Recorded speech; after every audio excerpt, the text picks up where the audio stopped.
ሰላም ውድ ተመልካቾቼ ዛሬ በአዲስ ቪዲዮ ተገናኝተናል። እንደምትመለከቱት ቀለል ያለች ቆንጆ ጣፋጭ የሆነች የፓስታ አሰራር ይዤላችሁ መጥቻለሁ። አዲስ ከሆናችሁ ሰብስክራይብ በማድረግ ቤተሰብ ሁኑ። ላይክ በማድረግ ደግሞ ቪዲዮ ብዙዎች ዘንድ እንዲደርስ አበረታቱኝ።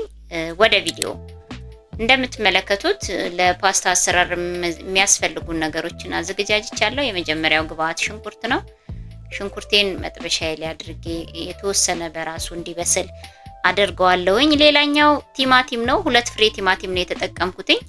2 ፍሬ ቲማቲም፣ 1 ፍሬ መጠቀም ትችላላችሁ። እኔ ግን 3 ሰው እንዲመገበው 4 ሰው እንዲመገበው አድርጌ ስለሆነ መስራት የፈለኩትኝ 2 ፍሬ ቲማቲም ተጠቅሜያለሁ። በርበሬ ሌላኛው ግብአቱ ነው።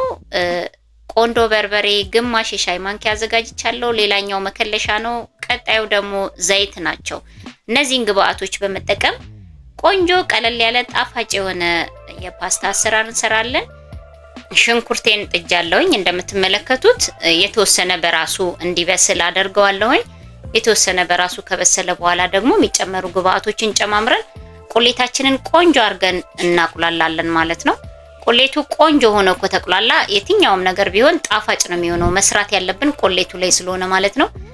በዚህ መልክ ሽንኩርቴ በስሎልኛል። ዘይት ጨምራለሁኝ። ዘይት 2 የሾርባ ማንኪያ የሚያክል ነው የተጠቀምኩትኝ እኔ። እናንተ የፈለጋችሁትን መጠቀም ትችላላችሁ፣ ግን 2 የሾርባ ማንኪያ በቂ ነው። ተለቅ ባለው የሾርባ ማንኪያ 2 በቂ ነው የተጠቀምኩትኝ ማለት ነው። ከሽንኩርቱ ጋራ ጥብስ ካለልኝ በኋላ የተወሰነ ጥብስ ብሎ እንትን ካለ በኋላ ቀጣዩን ግብአት እንጨምራለን።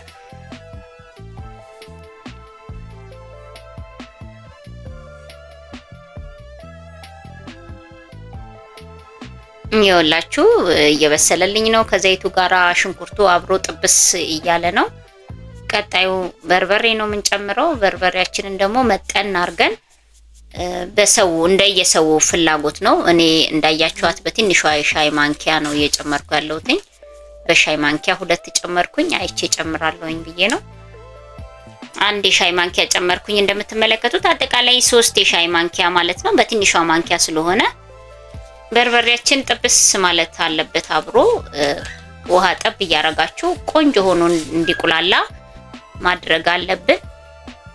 የትኛውንም ወጥ ስታዘጋጁም ይሁን ሌላ ነገር ስታዘጋጁ ቁሌታችሁ ቆንጆ ሆኖ ከተዘጋጀ፣ ቁሌቱ አሪፍ ከሆነ ጣፋጭ ነው የሚሆነው ማለት ነው። ስለዚህ እንደዚህ ውሃ ጠብ እያደረግን እሽት ማድረግ አለብን። ቁሌቱ ቆንጆ ጣፋጭ እንዲሆን ውሃ ጠብ እያደረግን በደንብ እንዲቁላላ ማድረግ አለብን ማለት ነው። በርበሬው ከዘይቱ ጋር ጥብስ ካለ በኋላ ቀጣዩን ግብአት እንጨምራለን። ቀጣዩ ግብአት ቲማቲም ነው። በዚህ መልክ ነው ቲማቲሜን የከተፍኩትኝ። አነሳ አድርጌ ነው የከተፍኩትኝ።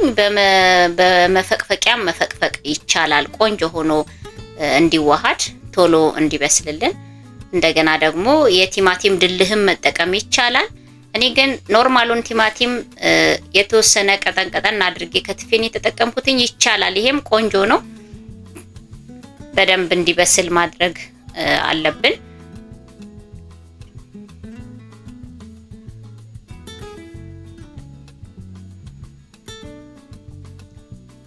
እንደምታዩት እየበሰለልኝ ነው። ውሃ ጠብ እያደረግን እንዳይዝብን በደንብ እንዲቁላላ ማድረግ አለብን፣ ግድ ነው እንደነገርኳችሁ።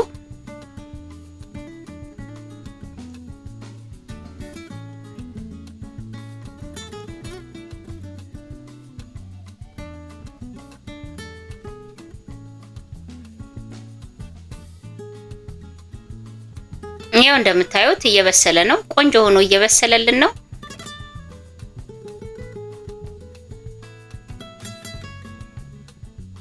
አሪፍ ሆኖ እየበሰለ ነው። ቆንጆ ነው። ተወዱታላችሁ። ሞክሩት ሰርታችሁ። እቤት ሰርተን የምንመገበው ምግብ በጣም ጤናማ ነው የሚሆነው። ቆንጆ ጤናማ አሪፍ ምግብ ነው የሰራን መመገብ ያለብን ማለት ነው። ግማሽ የሻይ ማንኪያ ቆንዶ በርበሬ ነው አሁን የተጠቀምኩትኝ። በትንሿ የሻይ ማንኪያ ግማሽ በቂ ነው ቆንዶ በርበሬው። ሲበዛም ስለሚያቃጥለን በዚህ መልክ ብታደርጉት አሪፍ ነው። ቁሌታችሁን ጣፋጭ ያደርግላችኋል ማለት ነው።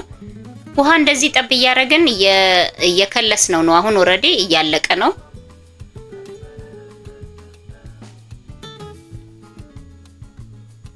መከለሻ ነው እየጨመርኩ ያለሁትኝ። 1 የሻይ ማንኪያ መከለሻና ጨው ለጣዕም ያክል እንደየፍላጎታችሁ። ቆንጆ ሆኖ ደርሶልናል። ቁሌታችን ጣፋጭ ነው። ትወዱታላችሁ። ሰርታችሁ ሞክሩት። ደርሷል። አሁን ቁሌታችንን አውጥተን ደግሞ ፓስታችንን እንቀቅላለን። ለፓስታዬ መቀቀያ የሚሆን ድስት ጥጃለሁኝ። ውሃዬ የተወሰነ ከፈላ በኋላ ፓስታዬን እጨምራለሁኝ። እኔ የምጨምረው ፓስታ ከግማሽ ትንሽ በለጥ ያለ ነው የተጠቀምኩትኝ። ለ3 ሰው ለ4 ሰው መሆን የሚችል ፓስታ ነው የተጠቀምኩትኝ። እናንተ እንደየፍላጎታችሁ ማድረግ ትችላላችሁ። ትንሽ ደቂቃ ነው የሚበቃው። 4 ደቂቃ 5 ደቂቃ ይበስላል ፓስታው። በጣም ካበሰላችሁት ስለሚቦካባችሁ በዚህ መልክ 5 ደቂቃ ወይም ደግሞ 6 ደቂቃ ብታበስሉት በቂ ነው። እንደምትመለከቱት ያው እንዳይቦካ ነው እያየሁት ያለሁት። አየት ታረኩትኝ። ትንሽ ይቀረዋል። የተወሰነ ጠበቅኩትኝ።